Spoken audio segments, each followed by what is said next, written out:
Welcome, my friends, to another exciting edition of Our Bleepin City. Today, I am so honored to have from the Indy Star to break down this very crucial Eastern Conference Final Series. Dustin, I don't want to say it again because I'm going to butcher it because I'm tired. How do you pronounce it? Dopirak. You're good. You're good, man. Dopirak. All right. Awesome. Dustin, thank you so much for joining the show. Really appreciate it. Absolutely. Thanks so much for having me. All right, so let's get right into it. Indy just came off this, it's grueling. It was a street fight pretty much with New York. Mm-hmm.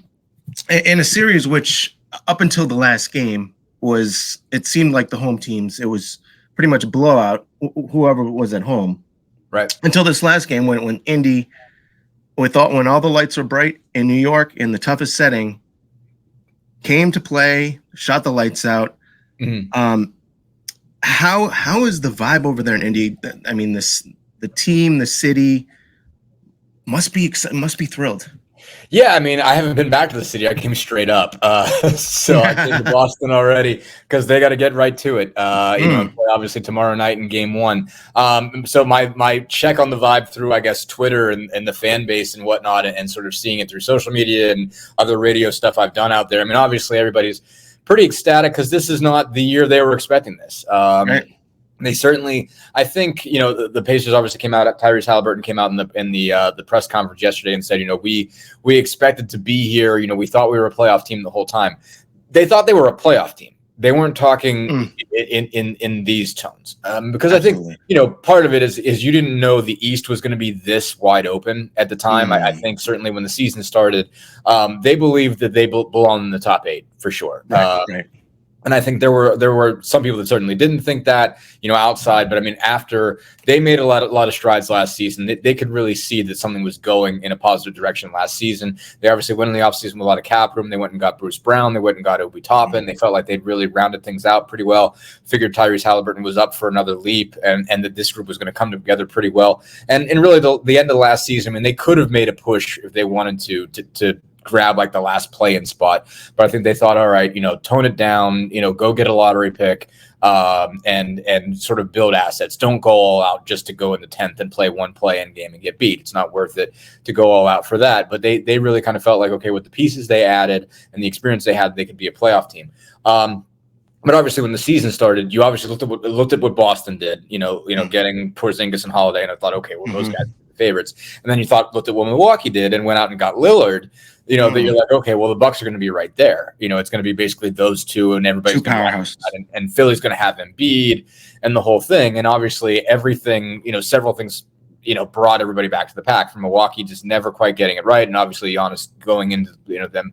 Bucks going into the playoffs without Giannis, Embiid missing all the time that he missed, just brought it to the point where, you have this absurd logjam from 2 to 8. And I think at that point they were like, well, what reason do we believe we have any, believe we're any worse than them, on top of, the in-season tournament, winning 4 out of 5 against the Bucks, taking a couple, 2 out of 5 from the Celtics, beating the Knicks 2 out of 3, the Sixers 2 out of 3. I mean, there definitely was a why not us feel for a long part of the season. And so, but it's still, I think, a little bit of a shock just because they've also been inconsistent. They've also had these losses that are kind of inexplicable where they'll, lose to a Toronto or a Portland or a San Antonio and Charlotte, team Washington, teams they have no business losing to. Right. It's okay, so how's that going to jive, when you get into the playoffs and everything's more of a grind and all of this, it's more just possession by possession. So, I mean, there's obviously a lot of joy on part of the fans like, wow, we did not see this coming. We this is a little bit of a joyride. It's not one of those years you go in and think, well, you have to get this far or bust.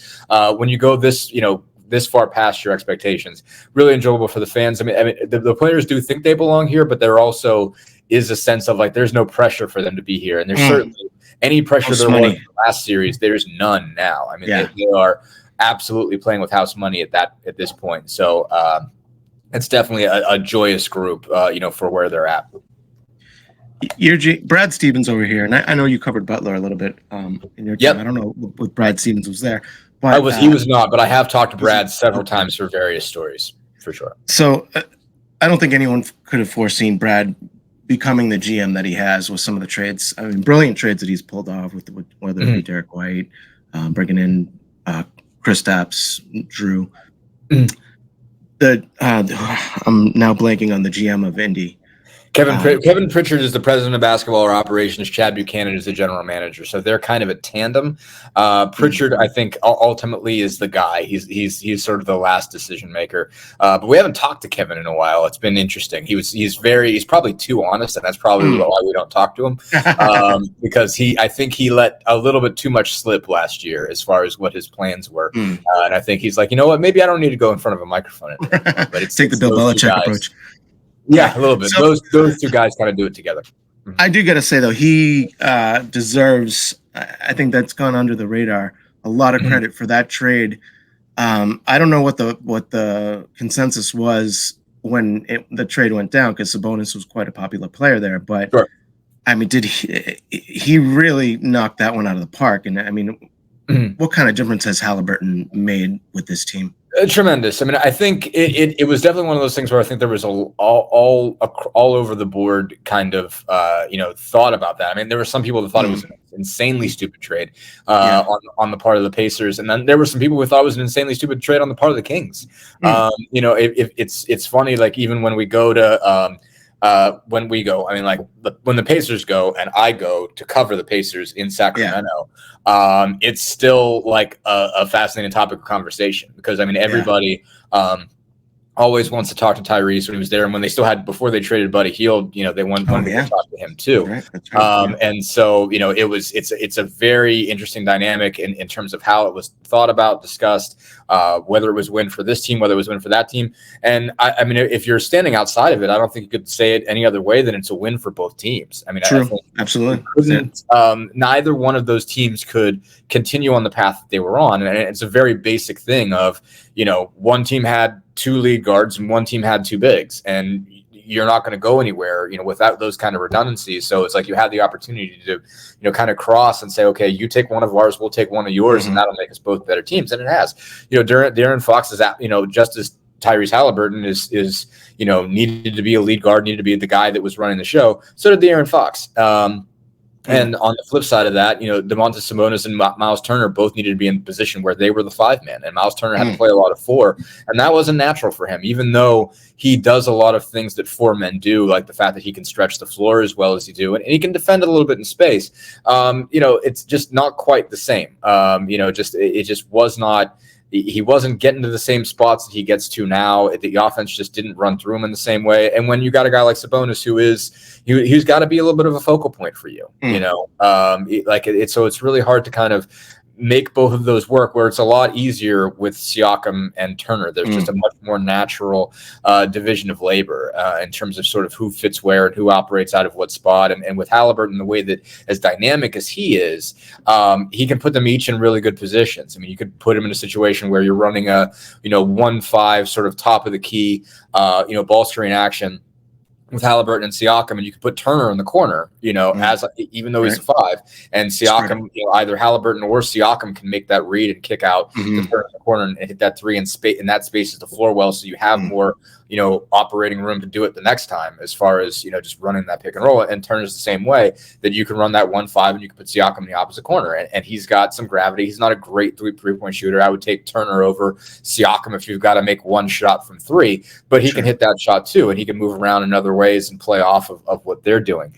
So it ends up just being a situation that really fits. Obviously, Siakam wasn't there at the time. They didn't get him for another couple years after, but all the same, it just works for everybody. And I think probably by the end of that season, I didn't get on the beat until fall of 22. So basically, they made that trade in the spring. I was still covering IU at the time. And so, I mean, I didn't really get as much of a sense, just because, you're in the heat of it in college ball at that point. So, I mean, I don't feel like I got a great read on where everybody was with that deal. And then the Pacers were, obviously just sort of drifting towards the end of that season. But when I got on the beat, you could just really tell that, hey, we really saw what Tyrese could do at the end of this year, and we really think he was special. And as that season goes on, you start to see, wow, okay, he's really hitting another gear here. makes an all-star team. You know, obviously he had the injuries that year, and that kind of cost him a little bit. But you know, he had a special sort of first full season with Indiana, and that was kind of the point where you could tell that everything was really they had a direction basically. And they made a lot of moves on that basis. So you have Halliburton, obviously, just the player does so much. I mean, just even taking out his personality, just his ability to get downhill, his ability to, find guys, just remarkable passing ability of just absurd vision, elevates everybody. And he's just got the desire, first off, to make everybody around him better rather than focusing on himself, which that can go to his detriment. You know, he can almost be sort of too unselfish at times. But for the most part, he makes everybody better. He kind of knows what everybody's best situation is. Like, okay, like how do I tee this guy up? How do I tee that guy up? That's something he's been obsessed with since he was a kid. Even I talked to his high school coaches, and they were like, we would have conversation. We're like, Ty, take the shot, and he'd be like, well, wait, And Ty won't back down from anybody as far as that's concerned, because he's just an elite basketball mind. Even then, he's talking to his high school coaches like, man, like, look, like I get where you're coming from, but if I get that guy 2 more shots, he's also going to play better defense. He's also going to rebound. Like, if I make that guy feel better about himself, he's a better basketball player, and then we're a better team. Like, I get I'm probably a better shooter than him, but if it's 50-50, I want to get him going, and I want to get the other guy activated, and the other guy activated, and they will all be good, and he just thinks about the game that way. So he's elevated everybody. He's elevated Miles Turner. He keeps, figuring out a chemistry with Pascal Siakam. Like, there's more for them to learn together, and he knows it, but he has been focused on that since they got him, I thought it was a really cool thing. Like, he stopped Fred VanVleet after they beat the Rockets. And like, Fred VanVleet he didn't play that day. He was, in street clothes, and he went to Fred and he said, hey, I want to talk to you real fast about how I make, what I can do for Pascal, just because they played together. And it was like before, like they had like 2 minutes before Pascal came over to say hi to Fred. And he was like, tell me a little bit more. Like, what do I do? And it was like, in that moment, after they just won a basketball game, it's like, okay, wait, I can get better right now if I go talk to that guy right on the floor. And that's a leader.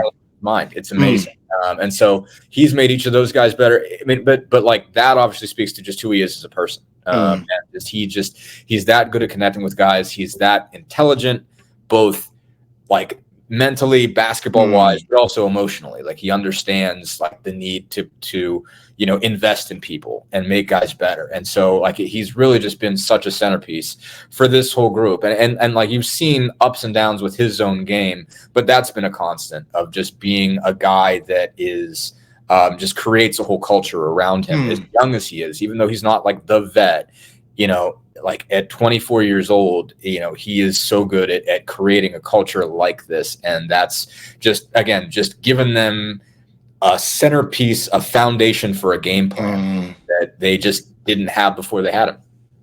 It seems like he's I mean, for sure, the leader of the team, that the players are looking to him. Hearing what you just said too is quite interesting. Just his the intellect, where he's cerebral enough to, instead of taking the points that he may get, want to involve his teammates to keep them mentally engaged and motivated, which in turn can affect both ends.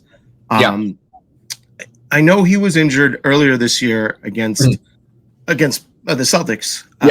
Has he shown any lingering effects from that, or has he come? I mean, from what I've seen, he looks 100%.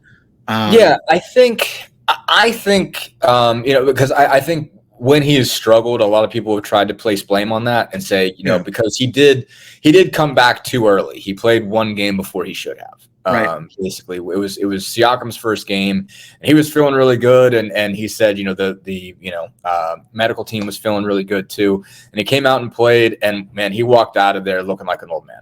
I mean, he didn't have a bad game. I think he had 20 points, 21 points, like 17 assists. They lost. And he developed some, chemistry with Siakam in that game. And it wasn't a total wash, but like he looked kind of weird coming like off. OG from the Knicks yesterday. Not quite as bad as that. OG should have not even.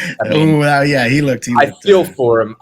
For him, and I think everybody, even playing for the Pacers, because a lot of those guys like him. And obviously Pascal played with him in Toronto. But you keep seeing these whisper conversations between Tyrese and OG Anunoby, and the Pacers fans get really flooded up by that, because they're like, we're gonna get OG because he was an IU guy, and so the Pacers are big on, or not Pacers.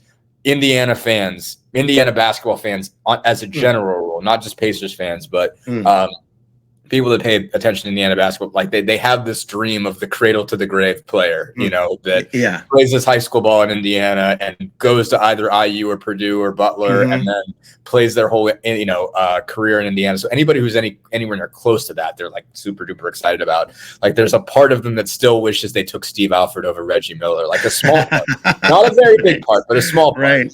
And Reggie still makes jokes about that. But they would, so they love having IU guys. And so like every time they see that, they're like, oh my God. But, OG came in. I mean, those two shots were incredible. And, obviously if he'd have come off the floor after that, and if the Knicks would have won that game, you're like, Willis Reed, right? Moment. Yeah. And like Carlisle made a couple of jokes about that, but he could not guard near you. And he's one of the best defensive players in the NBA, no doubt about it. With his versatility, ball skills, everything. I mean, when he's healthy, he's one of the best, 5 to 10 defenders in the NBA. Probably this year when he was on, he was top 5. But obviously when he was healthy, because he had the elbow thing too, but he couldn't move at all. And the Pacers, just very clearly like, well, we got to try it. And Siakam went right at him and hit 4 shots, and Tibbs was like, okay, well, this is just going to be a disaster if we keep trying to do this. And he never came back in. But back to that point, I mean, like Halliburton, I don't think he was that bad when on his first return. I mean, walking out, he didn't play that bad. But, I mean, it seemed like he tweaked it.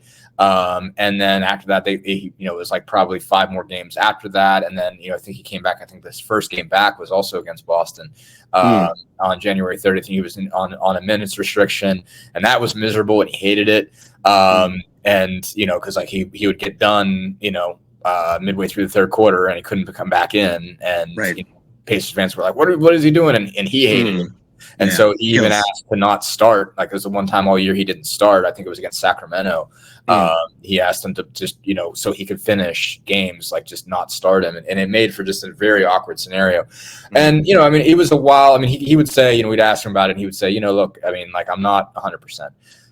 I don't feel like the hamstring's been an issue for a while. The back, though, the back, though, has been a thing. And so, I think he's one of obviously a lot of guys in the league that deal with lower back trouble. And it's just, sometimes you don't even put it on the injury report because you're going to battle through it, but it's there, like it's one of those things that just don't go away. And the way these guys are built, as tall as they are, just the motions that you make in the game, it's always something's going to tweak. Yeah, something like that. I mean, like I think Miles Turner has been dealing with it his whole life. Like it just like Miles could wake up one morning and he's just he could just lock up. Like I mean, I think it was last year he locked up in the Knicks game in a game in New York, and he just it's just basically he was in the locker room like an hour before tip, and it just stopped him cold. So I mean, there's a chance that I mean, like Halliburton's had some days where like he had to stand up all day so it wouldn't lock up. Like he couldn't sit down. So, he's just kind of built that way that it can happen. So I think there's been some of that in this series. I mean, I think for,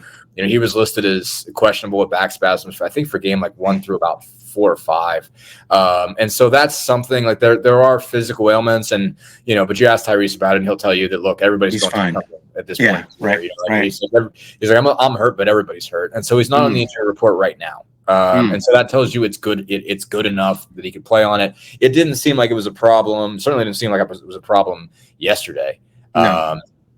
It didn't seem to be an issue at all. So it could, you never know when something can come back, when it could be an issue. But I think he's as healthy as he's going to be right now. He could obviously use some heal time, but he's not going to have a lot of that, regardless whether this season ends, in this series or the next one. He's obviously going to go to Paris, so he's got to ramp it up real fast. And I've had questions whether he should skip that, and I would say nobody should skip that. If anybody's on this team, that's a memory you'll never. That's that's country. That's honor. There's a whole. That's. Well, I'd show you the Raisin Bran box of the original Dream Team I got back. Of course. But yeah, I mean, this could be, And not only like you should never skip it if you get a chance to be an Olympian, but you really can't skip this team. Like this one is going to be. It's going to be special. It's LeBron's last ride. It's probably Curry's last ride. Probably Durant's last ride. You get to be a part of that group. It's special. And really, Halliburton's there because he's going to pass. Yeah. If they put him on the floor, his job is to get the ball to those guys. So, he shouldn't even think about that. And it's going to be a special thing for him. But yeah, I think, he's been battling through something for a lot of this year, but you're seeing that he's at this point as little affected by it as he could be. Yeah, it's interesting you said that about Miles Turner. It's pretty much how we feel about KP, Kristaps Porzingis here. Sure. Every step he takes, you're hoping that hamstring doesn't tweak, Achilles doesn't pop him. He's such a big, long guy. So speaking of health, all these guys are at this point of the year. Really, no one is fully 100% healthy. How's the rest of the team? Because compared to New York, it was just a mash unit. They were just taping guys together with duct tape. Yeah. Indiana seemed to be fairly, as far as the injury reports were listing, fairly injury free. How are they, aside from probably being pretty fatigued and bumped up? How's the team's injury situation? Yeah, it for this time of year, it's fantastic. I mean, they're really fortunate. Obviously, they lost Benedict Mathurin to the labrum tear in March, and he's been done since then. And it's a shame for him, obviously, because he's a young guy, and he's a huge competitor too, and he would love this. He's been around. I mean, he's traveled. I think he's traveled for every game, and he's just. Working his tail off in rehab, and obviously there's no chance. He's gone through surgery that no one's talking about. He might, he's not. But it's hope you're hoping he's getting as much experience out of this as he can, just watching it and being around it and experiencing it and taking it in. But other than that, there haven't been, guys haven't been on the injury report. Really, most of this year, you've seen a lot more questionables, for. An ankle tweak or this, that, or whatever. And I think Aaron Nesmith had a shoulder for a day, and a couple other guys might have had an ankle thing. Halliburton on top of the back had an ankle, and then he had the sacral contusion, which basically just fell on his tailbone and got a bruise, I think. But they've come out of it all right. You look at the injury report today, and there's nobody but Mathurin on it, and so. That's as much as you can ask for. And to your point about, just the Knicks and how much they were, just held together with duct tape, the Pacers certainly made a choice to embrace their depth. And, rather than, that's true. I think obviously. You guys go like 9 deep, right? Yeah, they played 9 deep. And that was, I kind of knew they would at least go 8 because, and they did more with Isaiah Jackson. I think once. They still stuck with it. I thought it was interesting because when the series started, I'm like, okay, well, with Mitchell Robinson, you've got to have another 5. So whether it's Jalen Smith or it's Isaiah Jackson, one of those guys has to get minutes, and neither one of them got a lot minutes in the previous series because basically the Bucks would move Portis to the 5, and they felt like they could handle basically them with Toppin and Siakam together, and say if you've got that and Portis is your 5 man, and whether it's Middleton's your 4. Or however they were shifting that around, they felt like they had enough size there, and they didn't have to go to one of those young centers. But even once Robinson got hurt, they kept giving Jackson minutes because they felt like he was just giving them a lot of energy. He's just super bouncy, athletic guy, and they were like, "Hey, man, go get rebounds, go block some shots, go get some lobs. This will work." And so they really embraced it. Obviously having guys like TJ McConnell and Obi Toppin, McConnell certainly is just gives you so much. So much blood and guts. Yeah, really. And he's been just really effective. He had his best season as a 32-year-old, 9 years into his career. They've really found an offensive role for him. And it's just amazing how, I know what he's going to do every drive, and it doesn't matter. NBA players, this guy's listed at 6'1", probably ain't 6'1", finds a way to get to his shot. Yeah. Pull up and get a 6-footer like every time. And is defending you 94 feet and making it really hard for you to even inbound the basketball.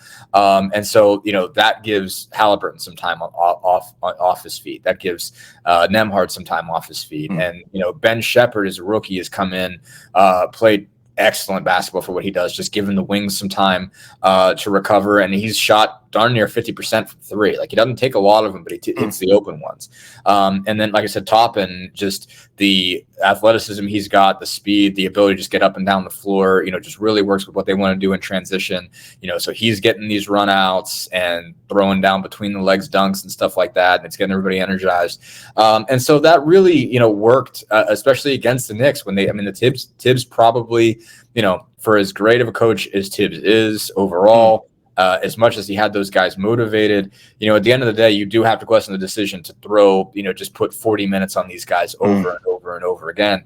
Because, I think you also, I also, I certainly thought when he started having to bring some of those bench guys in, it was like, what, that guy wasn't that bad. Like, you could give him some minutes. You wouldn't be in this situation if you let Alec Burks play a couple. And I get that it's just how it is in playoff basketball. You just think you're supposed to drink it.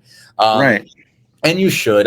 You shouldn't be, putting out a full 5-man second unit all that much at this point. Like, you can stagger it in such a way where it makes a lot of sense in the regular season to put out these, full 5-man second units and give guys, 6, 7, 8 minutes, worth of breaks in between and have those built in, between, the first and second and the second or the third and fourth.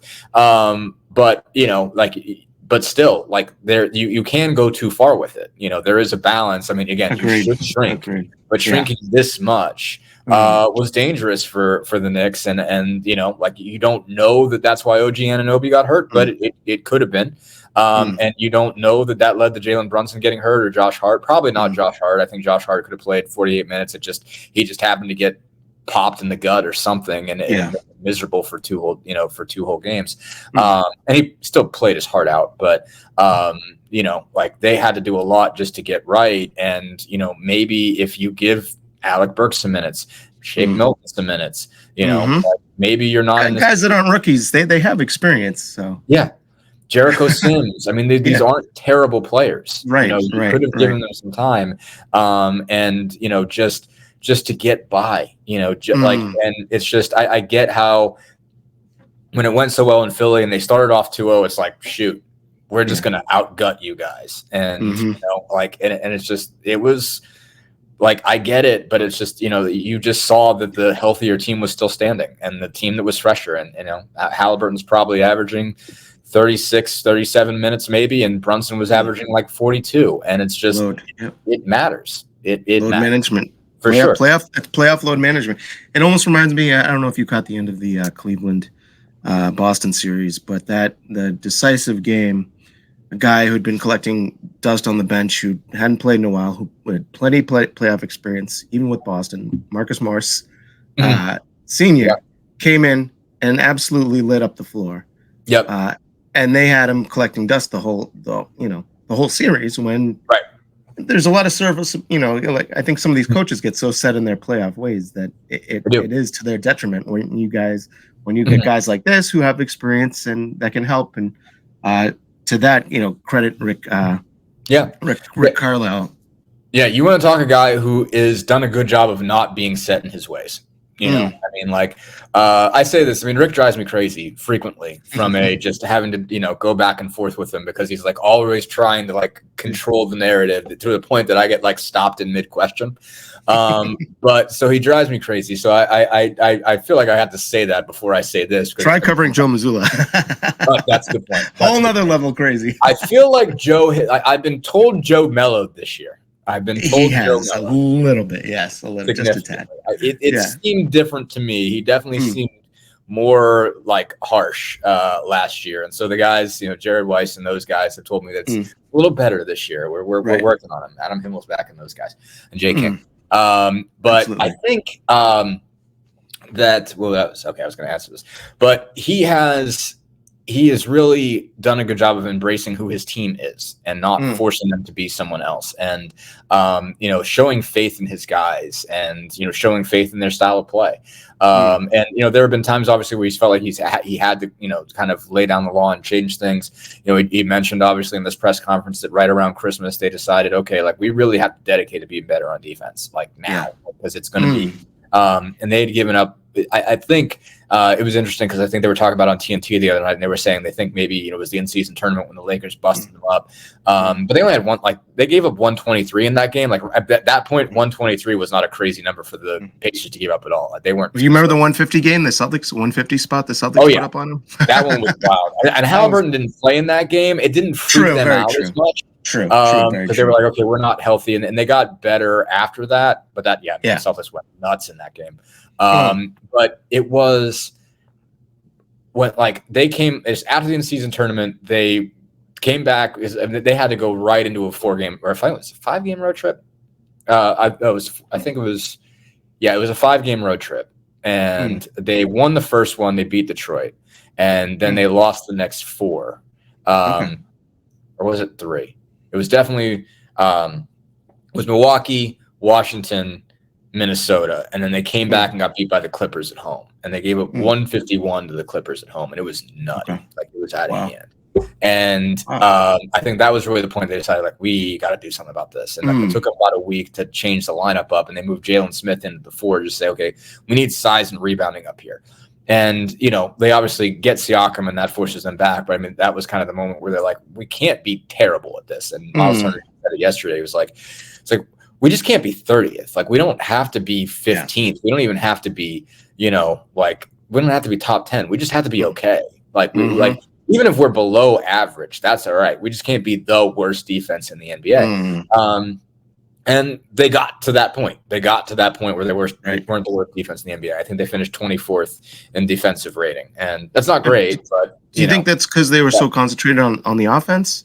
I think it was so because they were so concentrated on it. It was more because I think when they won some games just by outrunning people, I do think they got a little too confident in that. They cognitively knew it. You would hear them say it, that we can't be like this. And even the phrase Kevin Pritchard used, was because when they talked all offseason about getting better on defense, and they drafted Jarvis Walker in hopes that he was going to be a really good defensive player, and he still might be. He just is not he's just not a difference maker on that end right now. He can't be eventually. He's still 20, so don't write the guy off. But he didn't.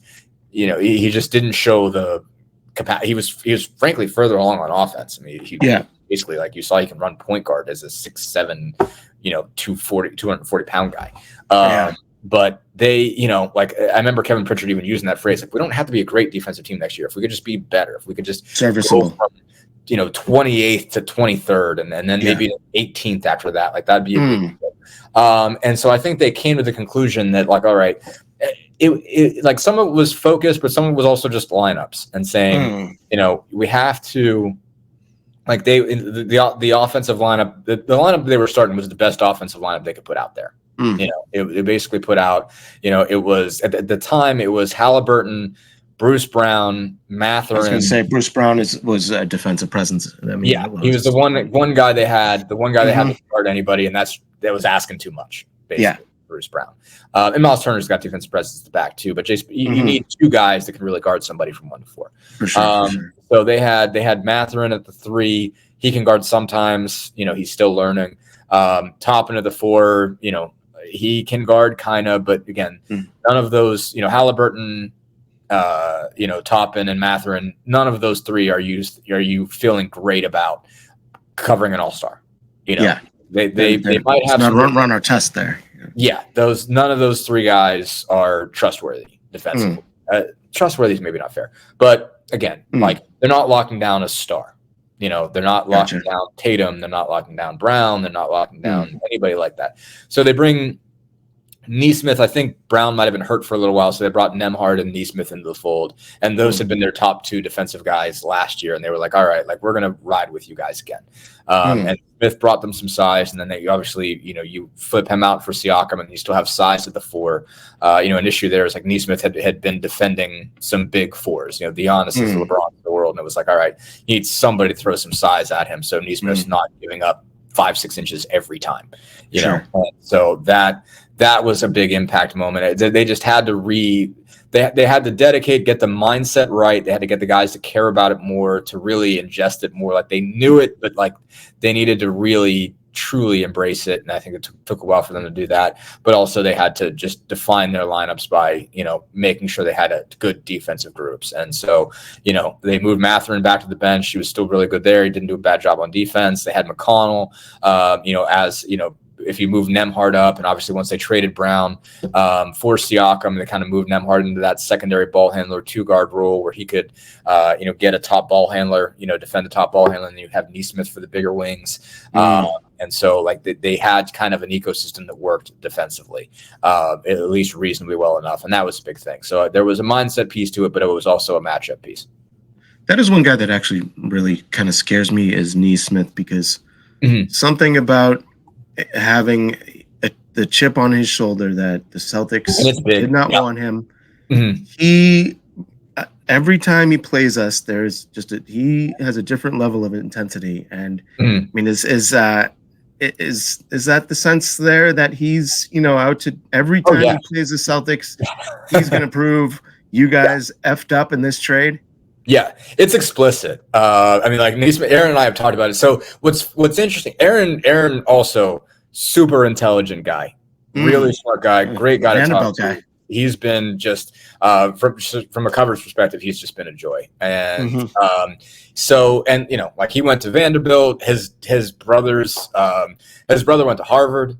Really? Yeah. Didn't play ball. Is just he's gonna be a doctor. Basically, he's at University of California, San Francisco right now.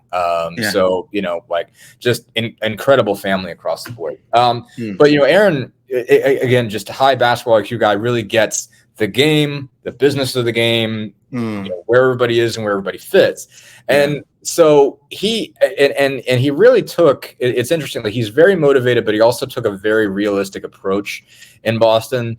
He knew, and he even said, I did a big feature on him and we talked about it. And I was just like, what did you think when you got drafted? He says, you know what? He's like, even before, when you're going in and you think to yourself, who's going to be good fits? And I wrote kind of top of the list of a team that's going to be a bad fit just because of personnel. Was it going to be Boston? Really? And because he's buried so deep.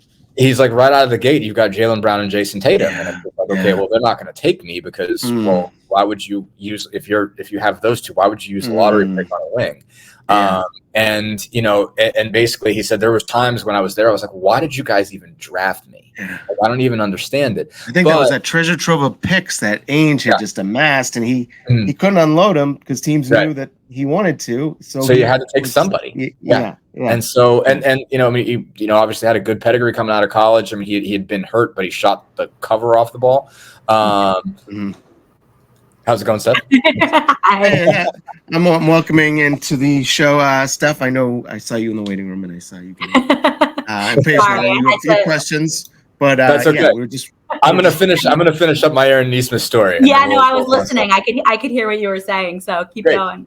But and so he said, I got there and as much as I wasn't getting playing time, I realized I was around two superstar players. That I was around two, all NBA caliber guys, and I better learn everything there is to learn, about the league and about what it takes and about how you get to be great. And he said, I've learned. He said, there's so much I got from those guys that I still apply. He said, Tatum, he's just I really got what it means to have a routine. He says, I do the same thing every day. I eat the same thing every game day. And wow. I learned how much nutrition matters and working out matters and just doing, all the little things to make sure that you can maximize who you are. And so he got that from those guys. And, even I made a point to talk to each of them about him when they were in Boston, or they were in Indianapolis, because I've been working on this piece for a while and they have immense amount of respect for him. And they said, I think Tatum used the phrase, he's he worked harder than anybody could work,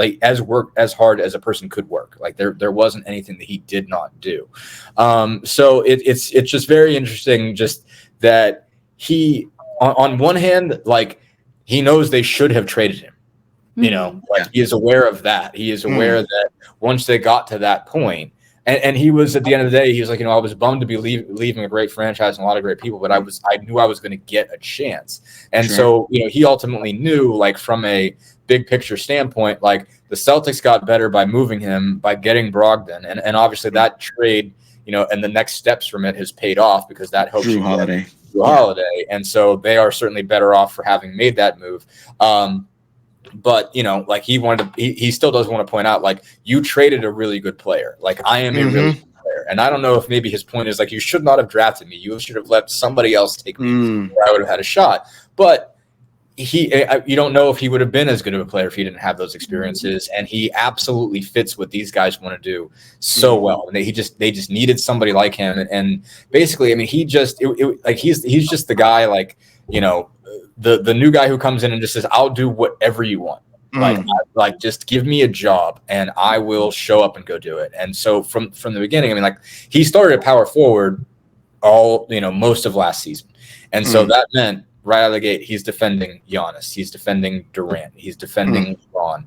And, I mean, he takes these guys on and it's physical. I mean, I thought, I mean, like, he fought LeBron like crazy every time they played. I mean, and Luka, same way. But like LeBron, like, there's there was one moment in the in-season tournament game where, like, LeBron gets a rebound, he's got to run out, and Nesmith runs alongside of him. And then, like, LeBron kind of slows up, and Nesmith gets in his way and says, all right, let's go. And, like, LeBron goes through him, just through him. I mean, like, and Aaron goes down, like, flat on his back, but like, got the charge. Like, he basically knew what that was going to be. Like, you're looking at all 6'8", 250 of LeBron James, one of the most powerful downhill players you've ever seen that's ever played in this league.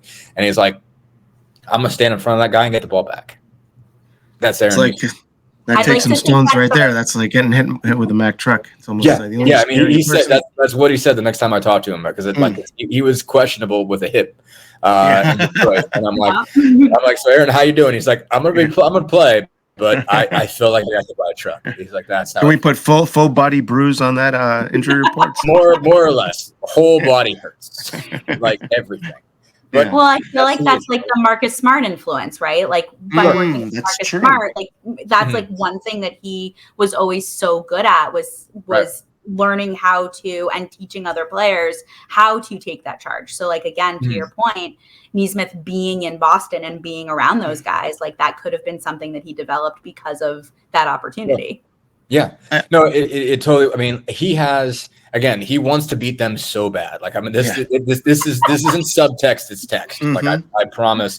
Like, when anybody from Boston gets Aaron Nesmith during the series, like, he'll say so. Like, he is not gonna hide from that. He's like, yes, I want to beat these guys. I really want to beat these guys, and I want to beat them bad.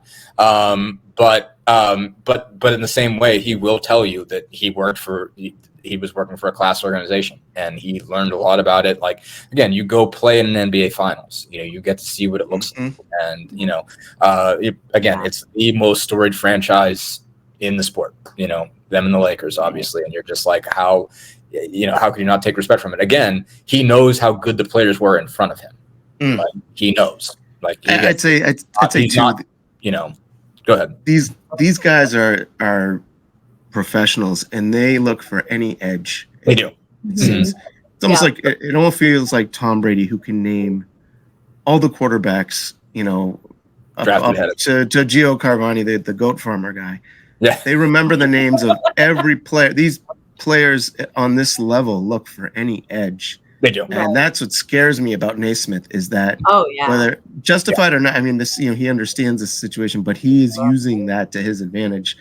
Another thing that I think perhaps he used to his advantage yesterday in MSG, and you can tell me if you agree with me, Justin, but he was hitting in the third and fourth quarter some big shots, which it almost felt like he's been there before, and it did not faze him at all. And I'm sure that time in Boston, did wonders, for the experience factor. Because he was huge yesterday. Sure. No, he really was. He was 8 of 8. I mean, he and Nemhard both. Yeah. And those guys have had, on the basis of what their job is, like they're two 24-year-old kids. And since, like Nemhard was a rookie last year, Nesmith was basically coming in and like there was a sense in which he was a rookie and there was a way that you could look at it that way.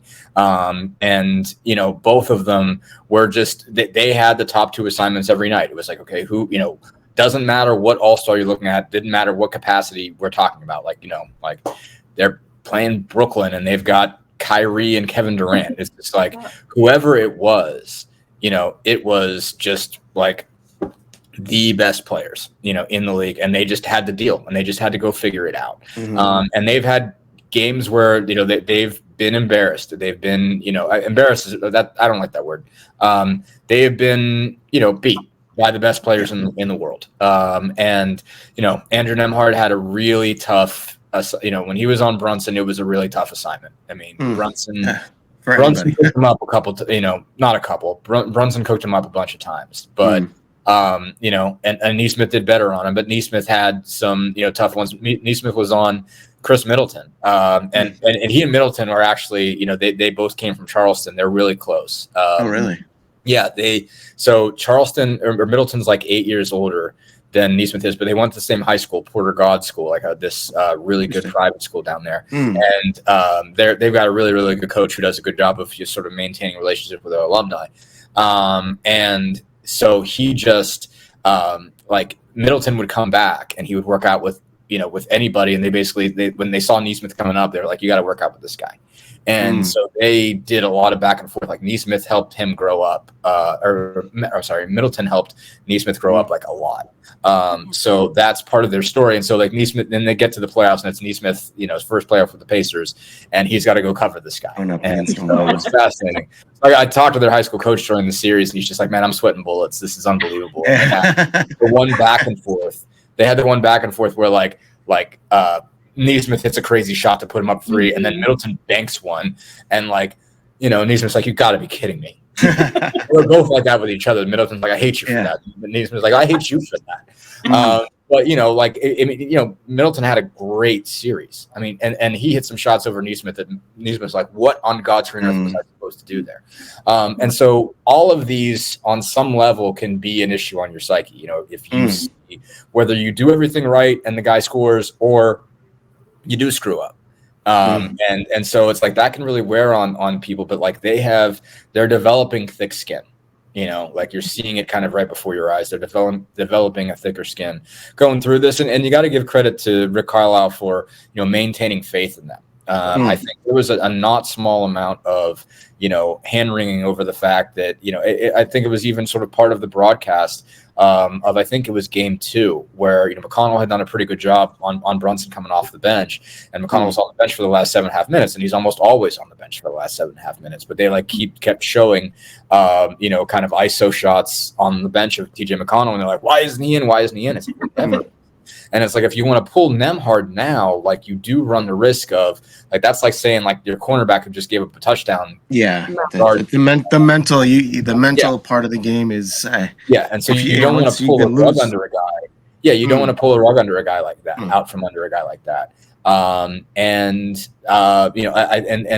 think Carlisle's done a good job of keeping that with him. So I think all of those experiences that those guys have gotten, they've really done a good job of building them up. And then game 7, Nesmith's 8 for 8, Nembhard's 8 for 10, and Nembhard hit huge shots. So those guys are combined 16 of 18 from the floor, and they're pretty good offensive players, but not like that, But some of that, I think a lot of it comes from the faith that's been put in him, in them, by their teammates, by Rick Carlisle. Like they are impressed by them as two-way players. I asked the other 3 starters about them, and Pascal was like, those guys go all out for us. And, for them, if we get anything out of them on offense, that's great, because they take on the best defensive assignment every game.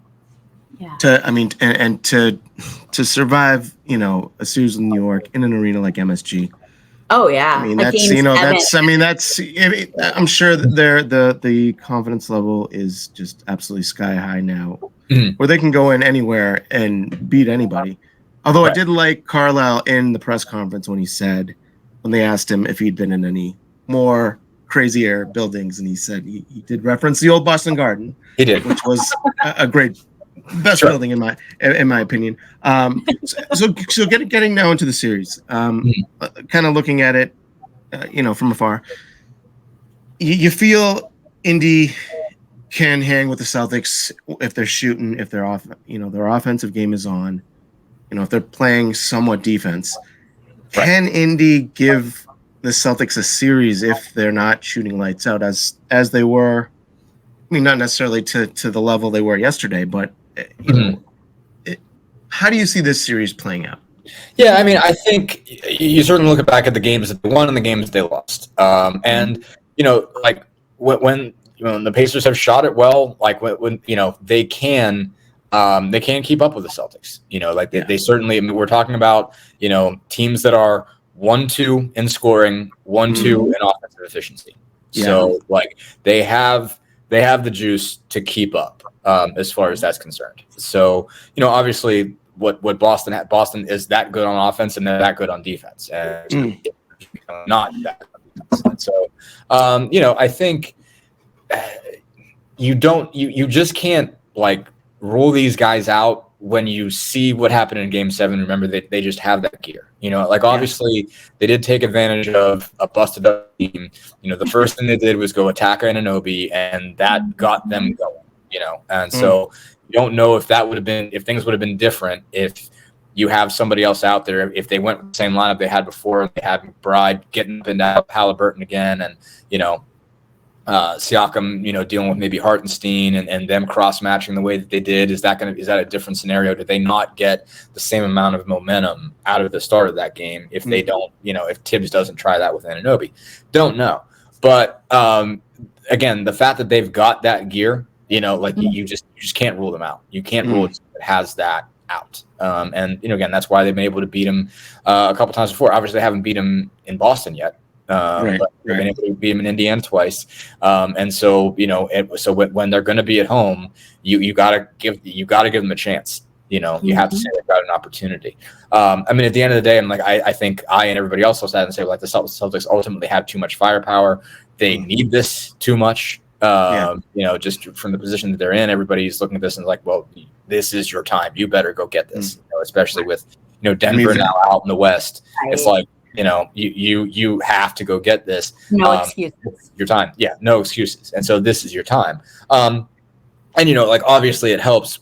More than helps when you're like you have a choice whether you can defend Tyrese Halliburton with Derek White or Drew Holiday. Like right. You get both of those, and when one's on the floor, you have the other one. That's how much more fortunate can you be to have those kind of disruptors? And then you've got Jason Tatum and Jaylen Brown who aren't slouches on defense. So the Celtics have a lot of answers, and I think you would have said I think during the regular season that the Pacers have a bench edge, and I think they still do, but the way that the Celtics have shrunk it in the right way, and they're getting a ton of kind of pound for pound production out of Sam Hauser and Peyton Pritchard, and Luke Cornett. I think is doing a pretty good job of his minutes when he's been forced to play. So I think you keep looking at this and saying the Celtics have the most firepower, but again the Celtics need to hit shots. I mean, they've been, we've seen them let down. Sure, the teams they shouldn't, a few games that they've lost that they should had no business losing. Do you feel like there's an added almost urgency for the Pacers to try to win one of these first two? I mean, obviously they want to win every game, but with Porzingis, he's going to be sidelined. It looks like for at least the first two games. You think that there's kind of that added urgency, like this? We got to get him now, especially without Porzingis. Yeah, no, absolutely. And I do think that obviously you go into, if you are the road team, if you're the lower seeded team, you go into every series thinking, okay, let's just get one split. Let's just get a split at their place. If we can pull that off, then home court advantage is on your side. Then you go home to get your fans. We're going to be riled up. You expect like the force of a Game 3 at home is a big deal. Like after you play 2 on the road, it always seems like even more than Game 1 at home, Game 3 at home seems to always have just a magnitude to it. So you got to feel really good about the hatreds. The hatreds start building. Get mad at them. You didn't have them before, but then you hate them by the time they show up in your gym. Absolutely. And you've seen their arena and you've seen them on TV and you've seen everybody talking about, obviously the Pacers already have this sort of chip on their shoulder about how deeply like on the side of the Knicks ESPN seem to be. Like that's gosh. It was well, we feel it too. We feel it too. Yeah, I can imagine more than anybody else. The Celtics fans were like, "Yeah, you're right. That is BS." Yeah, that was one of the best parts, aside from the fans, which are insufferable for a franchise that hasn't won jack shit since the 1970. Aside from the insufferable fans, not having to deal with the cheerleading of Perk and Stephen A. Smith and Monica McNutt and let's go down the list. Will be kind of refreshing for this series, but well, and I wonder too, like the New York fans wrote off the Pacers after the first game, game one, and they were out, we want Boston. And a lot of people very quickly just said, like, you have to beat Indy first, and then look what happened. So I'm sure that helped, the chip on Indy's shoulders. Sure.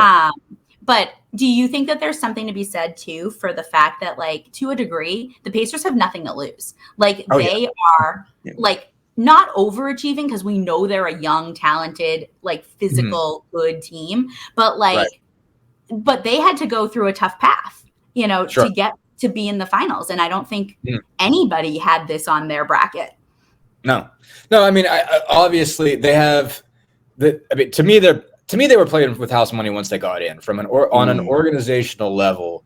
I think once they got in to a best of 7 series, they were in a position where, okay, you'd met the goal that you had. You could say, like, what you were building towards, what you had to get out of this year, you got. And so whatever you get on top of that is kind of gravy. Like at the very least, nobody's going to say, well, you need to make a change here, or you need to make these drastic moves here. Like once you got in the playoffs, you were on schedule. And so it's just like, okay, like from there, just go, like get the most out of it you can, go all out, take in what this is going to be like. Let every one of these games teach you a lesson that's going to tell you how you can be, what you're going to be going forward. And they did that, and they won some games. I mean, they went into a tough situation in Milwaukee and managed to pull it out. Obviously, I think everybody looks at them and says, well, you beat the Bucks without Giannis. You beat the Knicks when the wheels were coming off, toward the end of the series. And that's true. You can temper this, this run with that. Like you didn't shock, teams that were championship caliber by the time you got a hold of them. But that doesn't mean that what they did wasn't an achievement. Like they can only play who's in front of you. What's that? Right. You can only play who they put in front of you. Yeah, you can only play who they put in front of you, and they won. Like they won the war of attrition. Yeah. Like whether like you could say like, oh, it's a war. It's not the same as playing the Knicks at their top level. Well, you know what? Like this is what it is. Like you got to have 5 guys that can show up in Game 7. Like, and that's it. That's part of it. So it's just like their ability to have 8-9 guys they can trust, and have those guys get through with gas in the tank. Like that's an achievement. They did something that speaks to what they have and who they are. So, on all those things. And so, yeah, like I felt like they've been playing with house money for a while, and not everybody necessarily agree with me on that, but now they're absolutely playing with house money. Like 100%. You did not see these guys being in the Eastern Conference Finals, no chance. And they're playing, they're playing a team that won 64 games. Like if they go down 4-0, it's like, hey man, that was what was supposed to happen. Nothing to lose at all. And those are the scariest teams. For sure. But I think for Boston, Indy's the tougher matchup. I mean, if you look at the season record, we struggled way more versus Indy than we did versus New York, and the other teams, to be honest. Well, and just look at the health situation. If we play New York, who are they going to run at us? Indy. I was just talking with Dustin, and they are relatively. I mean, all systems go. Yeah, they have one player on their injury report, I think. Yeah, Matherin's done for the year, and that's it. Yeah. I mean, he's not coming back. Like there's no, he's right. They're already working around that. They already know that it's, and we've got, obviously KP, we are pretty sure is out the first 2 games, if not longer. And I think it's Brizzy is out. O'Shea? When you had Tatum had the elbow thing from. But no, Brizzy had, I believe it's a death in the family. They haven't actually said it, but based on. I think that was Tillman today. It was Tillman. You're right. It wasn't Brizzy. It was Tillman. Yeah. He he had posted some stuff, so we know he's out. I was going to say the Pacers would be sad if O'Shea's not there. They love him. No, it wasn't Brizzy, and it's only really? I think it's only a game. Gotcha. Yeah, no, Ty and O'Shea are still really tight. That makes I mean, and I'm sure that for Brizzy, like, because he hasn't gotten a ton of playing time in this series, which, depending on who you talk to as a Celtics fan, some people have a lot of feelings about that. Both him and Tillman. But for Brissett, it's kind of the Nesmith, piece, like, going back to where he came from and wanting to prove something. Sure. Yeah. So going, there was a lot about the Reggie Miller, New York rivalry, the series. I think it's really an underrated rivalry, Boston and Indiana. Yeah. I don't know if you had a chance, like, these are some of my first, like, real memories of this, the rivalry, but those 5-game series with Chuck Person, Reggie Miller against the last of the big three, the last stand of the big three, right? With Bird, McHale, Reggie Lewis, Parrish, started what's been, I think, is a really fun playoff rivalry. If you go from the 91 playoffs, which Reggie Miller was kind of his, like, welcome to the league moment, sure, to the Antoine Walker, Paul Pierce, pre-Garnett days against the Ron Artest, Jermaine O'Neal teams, which had some great series right there. I mean, a couple years ago we swept Indy, but not including those. Like, how are you feeling about this? The matchup against the Celtics. The rivalry piece is one I haven't thought about, but you're right. I mean, so I get, like, full disclosure. I'm from Pittsburgh, so, like, I grew up just liking the NBA. Like, I didn't have a team or anything like that, but I like you bringing that up. I remember those. So that was right around the point where I'm like, so, like, for me, Pirates was first. Steelers was second. Steelers, and like right around 90, 91 is when I'm 8, 9 years old, and then so I was like, well, basketball is a thing too, and so, like, this is when Jordan, like, that's the first Jordan title, and like, me and everybody else in that generation just became, obsessed with that guy. But there was still a lot else to see around that, and I have a recollection of that, a vague recollection of 9-year-old me. You got to check out the Game 5, the deciding game. It's the game where Larry Bird pretty much knocked himself out on the floor. Jesus. They would have kept him out.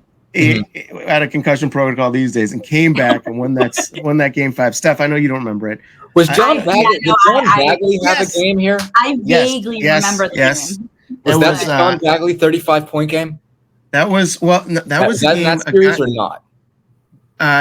Bagley was on those teams. That game, I can't remember if that was a 35-point game, but there was a guy named Derek Smith who we had signed to, like, a 10-day contract, who was. Had been, kind of a star to a degree, and had injuries, and had the game of his life in that game 5. There was just some epic, players that were in, Reggie Miller, Rick Smiths, Dale Davis's, Chuck Persons, McHale, D. Brown. That's definitely one. I'd say for the fans, if you really want to kind of get the juices flowing for this series, should check out. Although, speaking of Pittsburgh, I was watching a couple of your videos, and I never knew the origins of Yinzer, because the old station that I used to be on. Steph, do you remember that show, the Yinzer Report? You might not remember that. Yeah, but I don't know why I remember. And I never knew it. And for anyone that doesn't know, what exactly is the Yinzer Pittsburgh? I mean, it's kind of like, Boston's got the we don't pronounce the as, right. As, stuff like that. What just getting on. I know we're getting a little off topic, the simple explanation. So Yins is our second person plural, meaning so Southern y'all is Pittsburgh Yins. So basically, like when you how Yin's a doing? very basic Yinzer sentence is, and we say this all the time, like stuff like that when we talk about how weird we are, but like Yin's gone downtown, like it's like that. Like we've got like kind of it'll take me a while to get like just really roped up into it because I've got, I don't bring the accent out very often, but That's good. But no, so awesome. it's Yins is like it's UN. It's like kind of shortened to that. Gotcha. So there are people. There's basically two forms. It's Yins and Yuns. there are people who say Yuns. Oh, interesting.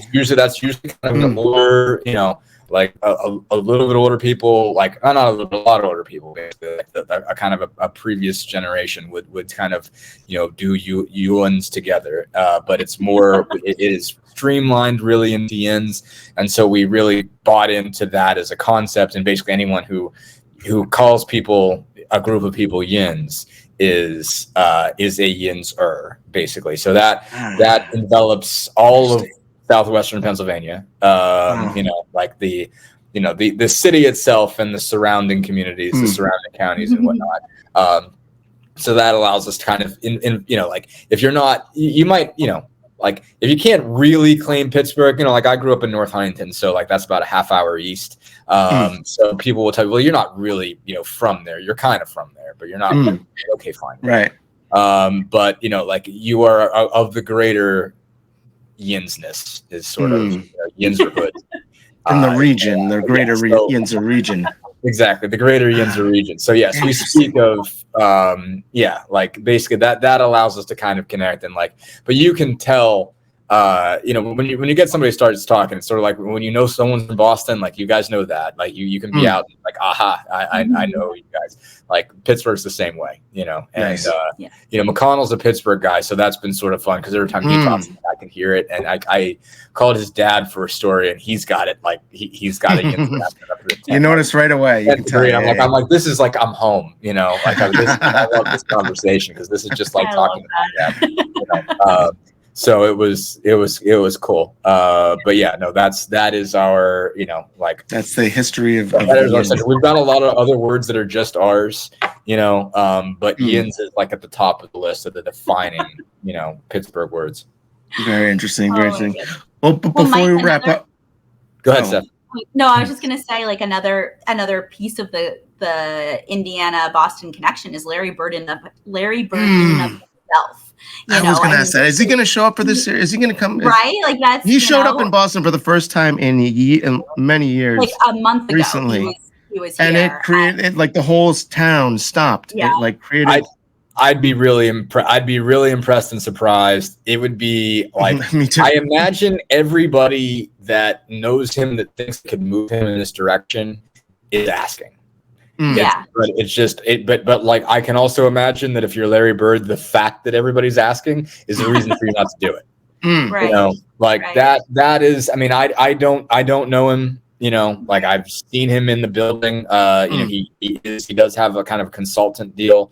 Carlisle will be back, obviously, for obvious reasons, we haven't been a part of that 86 title team. Certainly looks at Larry Bird as one of the finest basketball geniuses ever to walk the earth, and they coach together and everything.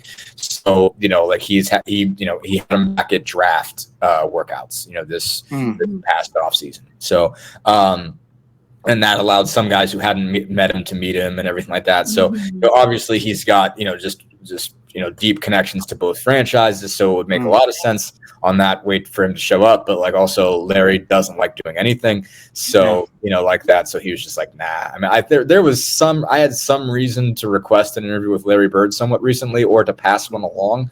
And it was basically like, yeah, I got nothing for you. I know if you make the right offer. Yeah, that's the one thing that does speak to him from what I've heard. But fair. I don't know. So we'll see. That would definitely be cool if he gets to, whether it's in Boston or whether it's in Indiana, and for that matter, whether he's wearing a Celtics shirt or a Pacers shirt or whatever it is, or whatever version he's going to pick on this, or if he picks none. If someone makes, I was going to say, I think he'd be wearing like a button-down shirt. Like I can't. Yeah, he'll probably do that. That's true. He won't sell. He'll just like, oh, I'm here. Exactly. I'm here, and that's it. I mean, he did be happy for that. All-Star game festivities. What's that? Well, that was the first time he ever met Tatum, which I thought was wild. Brown and Tatum had never met him till no, Brown still hasn't met him.